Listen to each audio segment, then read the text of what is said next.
"Buddy, put out that candle and get down," Ida Mae Hagler told her brother Eugene Buddy Monroe. They were standing in the living room of Ida's third-floor apartment in a four-family brick building on war-torn Seymour Avenue in Newark. Outside, the worst riots in the city's history, and some of the deadliest in American history, raged. It was martial law. Residents of Newark's Central Ward, almost all black, were ordered to stay inside or face arrest, or worse, from the throng of police and military lining the streets.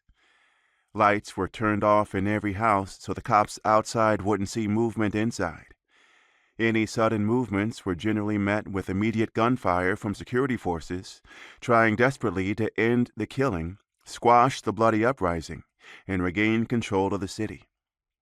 No sooner had the words come out of Ida Mae's mouth than a bullet smashed through the window and embedded into the wall of the house. The single mother screamed, dove to the floor, and covered her babies' heads. "Buddy!" she shouted. Buddy also dove to the floor. No one was struck, miraculously.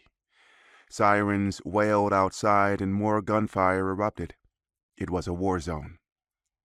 "Lord, watch over us," the 30-year-old mother of 6 said through tears, pulling her youngest tight to her body as they all cowered in fear on the rug. Ida's oldest, 13-year-old Marvin, lay next to his siblings, Veronica, Cheryl, Janara, Noreen, and Robbie, his face buried in the floor as he listened to the gunshots pinging off the walls. His sisters screamed as Marvin tried his best to keep cool, despite being every bit as terrified as his brothers and sisters. Marvin was the de facto man of the house, as there was no father in the home. Robert Sims Sr., the father of the 4 youngest children, had abandoned the family, leaving Ida Mae alone to fend for herself and raise her children in a violent city racked by crime, drugs, and crooked cops. Ida Mae had several men in and out of her life, including Marvin's biological father, who was never a big part of his life.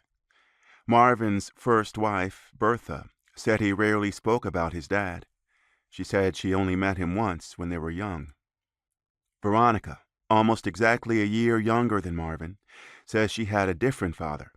She said her father was a soldier who fought in World War II in Korea, who struggled with his mental health.